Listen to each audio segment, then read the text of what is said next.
Bonjour les amis, les internautes, voilà, bah ça y est, on arrive sur la période fin des piscines pour cet été. Et comme je vous avais promis, voilà, j'étais sur un système que je voulais faire, c'était un enrouleur de bâche. Comme je vous ai expliqué, la bâche qui était livrée avec la piscine Intex, ça a duré, on va dire, une année à peu près. Elle a craqué forcément avec les températures et puis les changements voilà, de température et puis les conditions climatiques. Donc voilà, ça y est, c'est fini, j'ai inventé, c'est un grand mot.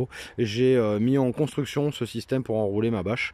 Donc cette bâche que j'ai fait faire qui est de type camion, donc une bâche assez épaisse quand même, rivetée de chaque côté avec des œillets pour pouvoir y passer des élastiques et pouvoir l'attendre, un peu comme celle qui est devant vous là, la noire, qui est plus une bâche on va dire d'automne, hein, qui me permet de récupérer l'eau avec un système de grille au centre. Et par contre celle qui est derrière qui est maintenant la bâche enroulée. Donc vous me direz pourquoi acheter un système, pourquoi pas acheter un système pour enrouler votre bâche. Ouais, ça vaut 90 balles, je crois, si je vous dis pas de bêtises, 90 euros. Et le problème, c'est que c'est un système qui est en structure plastique et qui se positionne sur la piscine. Et du coup, ça bouffe un peu au niveau de la piscine, sachant que c'est une octogonale, on n'est pas dans l'axe, contrairement aux piscines rectangulaires où c'est beaucoup plus simple. Donc du coup, je me suis inspiré de ce que j'ai vu, de ce que j'ai été voir chez des gens qui ont des piscines, on va dire, enterrées. Et du coup, j'ai décidé de faire ce système-là. Donc le système, il est simple, hein. Un tube de 6 mètres, deux autres tubes pour pouvoir relever la structure et être à hauteur à peu près de la piscine. Donc comme vous voyez là, dans l'axe, en fait on le voit très peu, il est juste derrière. Donc comme vous voyez encore la terre, j'ai fini tout à l'heure, on est encore sur du ciment qui est en train de sécher. Voilà. Un petit peu de récup, donc les pieds là c'est des anciens pieds de tabouret hein, que j'ai positionnés au fond du trou, qui sont des pieds à 6 pans si je vous dis pas de bêtises, dans lequel j'ai intégré un tube. Alors c'est un tube en galva, alors là je l'ai peint, il y a encore des petites traces de ciment de tout à l'heure mais il faudra que je mette un petit coup d'éponge. Donc voilà, un petit tube en galva pour pas que ça pourrisse. Un morceau de tube de 50 cm d'anthrax qu'on a soudé avec mon pote Rémi ici, et du coup un petit coup de disqueuse pour pouvoir l'écarter et rentrer le deuxième tube qui est ici de 50 cm de diamètre. Et alors la touche finale, donc ça c'est mon Rémi qui m'a trouvé ça, un volant de voiture, le top. Donc du coup on enroule la bâche dessus et ça va jusqu'au bout. Et du coup quand j'enroule, c'est beaucoup moins galère pour rentrer la bâche tout seul en fait. Je me positionne ici, je tourne et voilà, et j'enroule ma bâche comme je le sens. Voilà. Vous voyez, elle se met un peu en déformation là-bas parce que du coup le tube il est un petit peu vrillé. Voilà.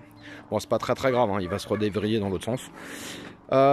Du coup, gain de temps pour moi, j'ai plus besoin d'avoir du monde pour pouvoir remettre la bâche quand je la mets en chauffe. L'avantage de cette bâche en fait, c'est de garder la température dans la piscine.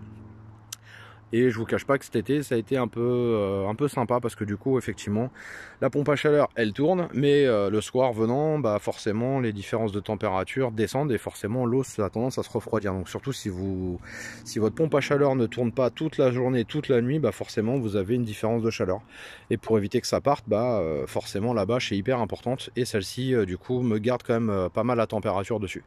Donc là voilà, comme je vous disais, donc 6 mètres de long tuyau. Alors ça c'était le truc le plus galère à trouver, un tuyau de 6 mètres de préférence en galva pour éviter qu'il rouille. Là pour le moment je suis avec le volant, donc là bon c'est temporaire je vous dirais, parce que le but étant c'est de mettre un moteur de volet roulant que je vais intégrer dedans et pour pouvoir l'enrouler automatiquement entre guillemets. Donc voilà comment ça se présente, ce petit tube voilà qui va m'enrouler la bâche. Donc l'avantage c'est que le soir maintenant je me mets de ce côté là, je prends ma bâche même dans la piscine et hop je vais jusqu'au bout. J'ai un système d'élastiques qui sont de l'autre côté, c'est des élastiques comme ça, comme ceci, un peu comme des tendeurs mais élastiques qui me maintiennent la bâche. Et du coup je peux faire ça maintenant tout seul. Donc là je tire pas trop dessus parce que c'est encore en train de sécher. Voilà comment ça se présente.